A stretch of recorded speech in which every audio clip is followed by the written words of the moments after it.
All right, we are back here on the podcast covering the finale of Hard Knocks offseason with the New York Giants. Here we are getting ready to wrap up the 5 episode season. With me today to break it all down, great Giant fan Nick Frieda is with us here. One of my co-hosts on the Sky Guys podcast. Nick, welcome. How are you? Doing well. Really excited to talk about this. Not like a show that you could spoil for anyone. So I guess you don't have to put a spoiler tag in front of this because it's already it's kind of a documentary. So, but still, nonetheless, an exciting show.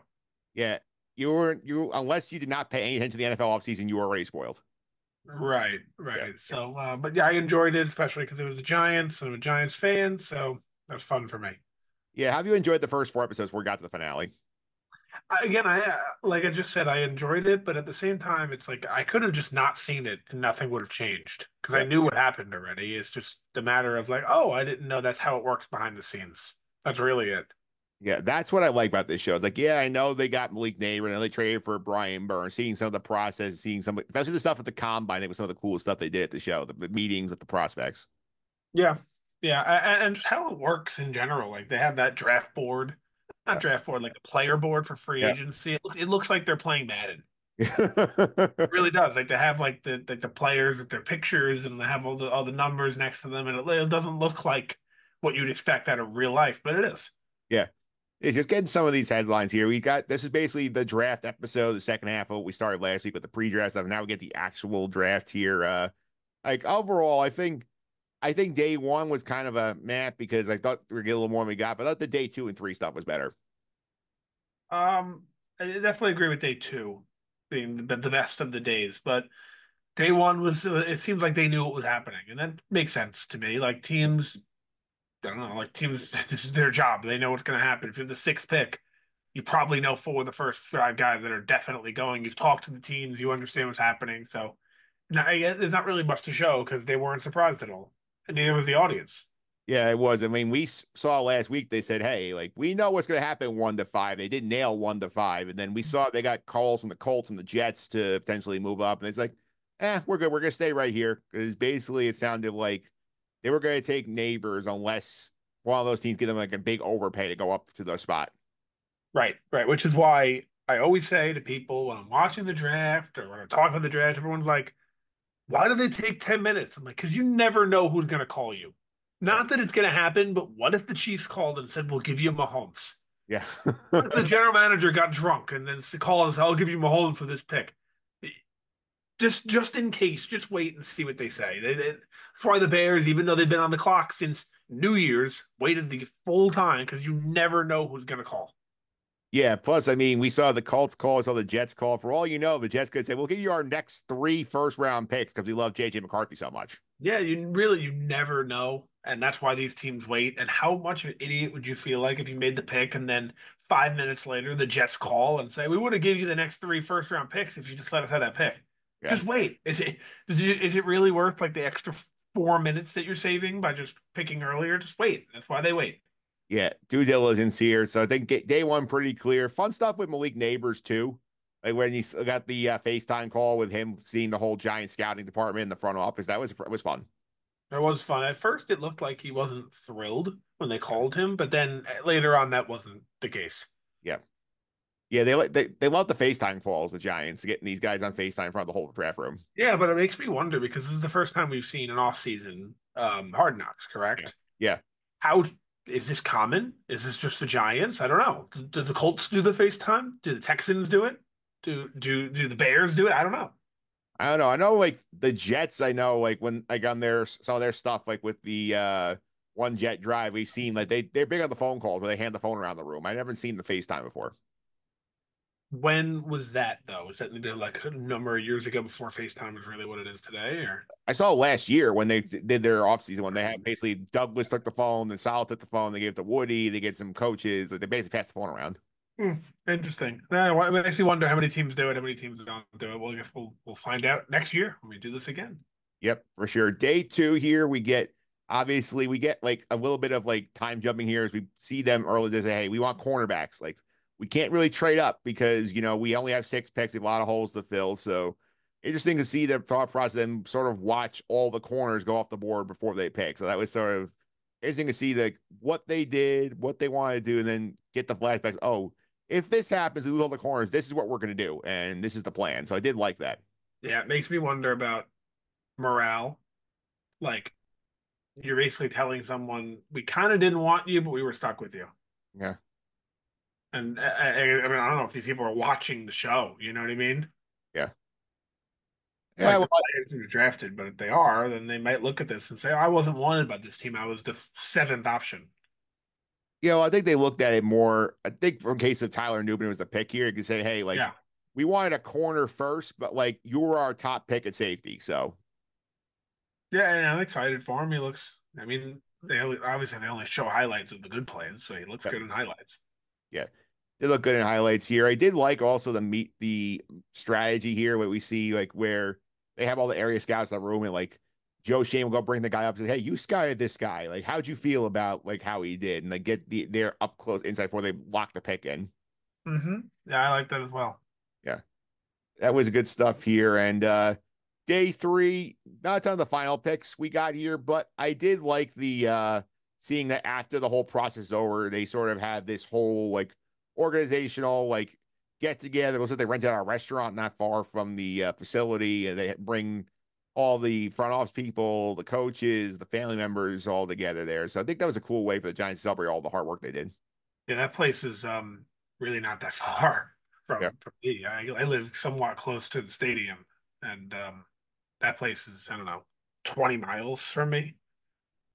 Have you ever had that place? No, no, I've never been there, but I saw it. It looked somewhat familiar. I looked it up, and I'm like, oh, that's pretty close. But to put it into perspective, that place um, is like I think less than 10 minutes away from MetLife. But that Yeah. makes sense. Like that's obviously why they would do that, right? Yep.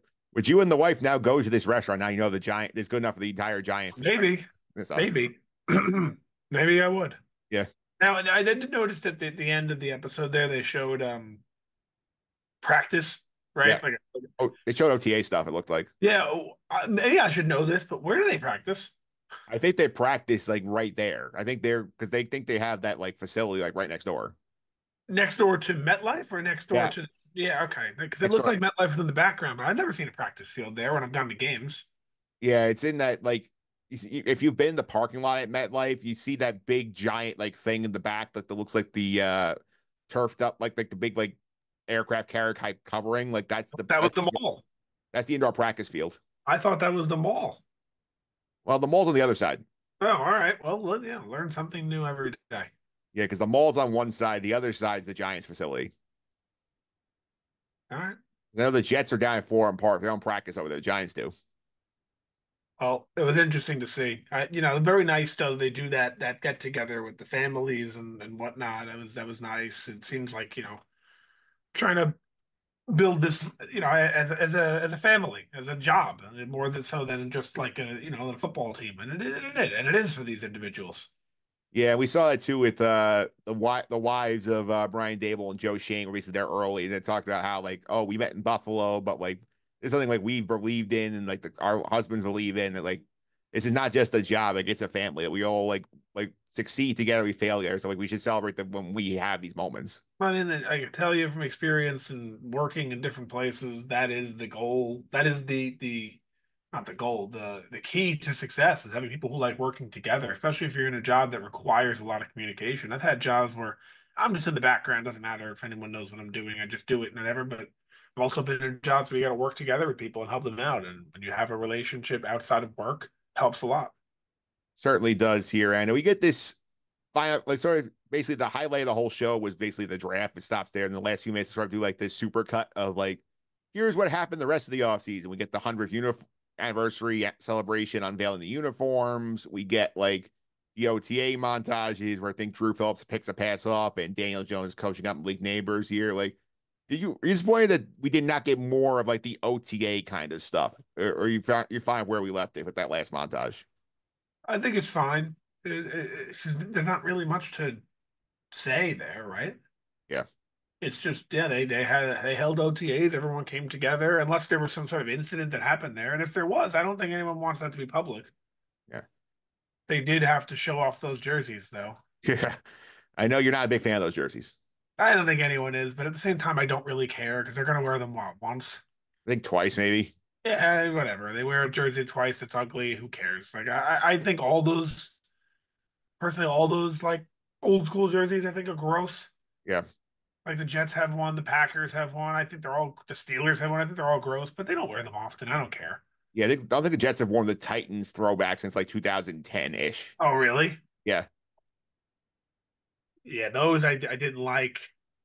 Like I said, the Packer ones and The the Bumblebees. Steeler ones, the Bumble ones, whatever. But it's just it's once or twice. Who cares? Yeah. I think in terms of the stuff with the OTAs, I wonder if HBO felt that maybe it would overlap too much with the Bears Hard Knocks is coming next week. So maybe they didn't Yeah, want to do that's that. that's very possible. I'm also really happy that the Giants, just as a Giants fan, got this one rather than the other one because I just feel like in years past these OT these training camp ones and these season long ones for Hard Knocks, I feel like it's kind of a distraction. Yeah. But I feel like this one's not a distraction at all. It's just it was a distraction for the front office who don't think they seemed like they were distracted whatsoever. Like I wouldn't want my players on the show, in my point. And they were barely on the show. Yeah. They barely were here. And let's sort of do the wrap up here. If you had to give an MVP to the entire show, who would it be? It has to be Shane, right? Yeah. This Joe Shane was the main character of the show. Yeah, it has to be him, and he did, and he was good. Yeah. It's very good here. Give us a grade here too. Like on a scale of 1 to 10. Like one is like putrid garbage. 10 is like I will be like I would And watch it's this. like the Prison Break and Andor. Yeah, we'll go with that. Um, I gotta say, I like this format of Hard Knocks more than any other format, the off-season one, because it's like really interesting. It's like I said earlier, playing Madden. Yeah. It's fun. You like build it, like you watch them build a team. You see how you do it when you play a video game and how they do it in real life, and it's like, wow, I can't believe how similar that is, and oh, that's different. And also, like, yeah, Joe Shane, the general manager. How many people are in that room? 30? Yeah. A Like lot. it's not just a one man thing, whatever. And you see how people are agreeing on stuff and so. But on the negative side of it, if this wasn't the Giants, how much would I care? I don't know. So I want to give it a 6. So I thought it was good. I enjoyed the show. But then again, let's say next year they change this and it's the Titans. Am I Yeah. gonna watch? Probably not. Yeah. I'm gonna give it a 7. I think they gave you a lot of good stuff. I would for me it would be team dependent if I wanted to do this again. But I do think like for what we got, the premiere was a bit of a mess. But I think other than that, I think it was fine. Where it was sort of going, oh, here's the combine episode, here's free agency, here are the two draft ones. I had audio video issues too. I don't know if you did. You know, I taped it on like on my cable service, so I did not have the issues with that. I had on Max watching where the audio was minutes ahead of the video at multiple points, and I had to pause it and then rewind and like there are times where the video would stop and the audio would catch up, and it was like good 90 seconds behind. I don't know what was going on. Maybe that's just an HBO error. I don't know. Sounds like an HBO error to me because like I watched the TV version, it was fine. Maybe that was a Max error, but again, good show. Happy I watched it. If you give me the Titans next year, I'm not sure I'm tuning in. Yeah, gotta say here, as it seems like HBO has turned to make Hard Knocks like more of a season long thing. Now we have this off season one, we have the regular training camp one, we have the in season one, which this year is the entire AFC North starting in November. It's gonna be interesting here. Like, let's say they come back next year and we'll say Hard Knocks off season, the LA Rams.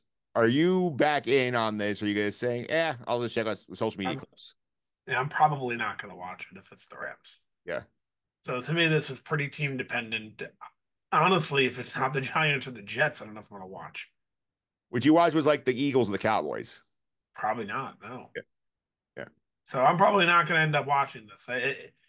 Maybe if it's like if it's a bad team, I'll probably watch. 'Cause that makes it more fun for me. Yeah. Like if they do the Broncos, I'll probably watch it.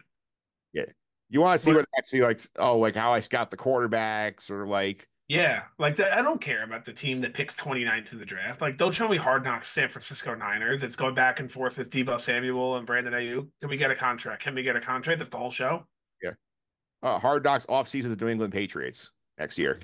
But I might be interested because they're bad. Yeah. That's that. Like to me, that would be. I mean, we'll see how bad they are because they got.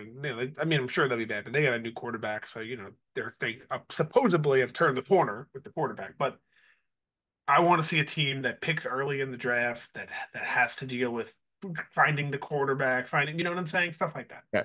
So I have one other angle I'll throw out here. What if they pick a team that's fired their coach? We get to see the coaching search on the show. What was that? A coaching search on the show? Yeah, let's pick a team. Let's say, like, for We'll say example, Denver. let's say Sean Payton leaves Denver, and they say you Hard Knocks. Obviously, the Broncos. First episode, we're hiring a coach. I think it's great. Yeah, I think the show works. Like I just said, show works really well for a bad team. If you show me Hard Knocks Chiefs, what are you showing? Yeah, the What are you Chiefs. showing? You know what I mean? Yeah, I think the way you break it down is you want the bad teams on the offseason one. You want like an exciting up and coming team on the training camp one, which is like this year. I think the Bears sort of fit that mold. Then you want a good team on the in season one because the idea is like if we get to the playoffs, we want to show us in season playoff stuff. The division thing is really cool. It's a really good idea because you're guaranteeing a playoff team, at least one, Yeah, probably and you're two. getting a whole dynamic of good teams, mediocre teams, bad teams, all in there.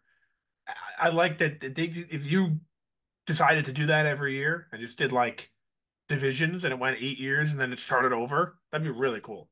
Yeah, I think that's a good experiment change. I'm looking forward to that going forward here. And Nick, once again, thanks for all the time. Really appreciate it. I know you're not on the Sky Guys pod this week because you not want to do the Lego Star Wars with me and Pete, but people want to check out the Sky Guys podcast. How can they do that? They can follow at Sky Guys Podcast on Instagram, Twitter, Threads, and TikTok, and you can look forward to the Skeleton Crew coming out December 3rd. Yep, that's when we will be back in the main feed. We'll be back in this feed over here in December for Skeleton Crew preview. Once again, Nick, thanks for all the time. Really appreciate it. Or to be clear, is it just kind of make sure we get this right? Is it Skeleton Crew or the Skeleton Crew? I think it's Skeleton Crew, no the. Just Skeleton Crew. Good. So Skeleton Crew, December 3rd.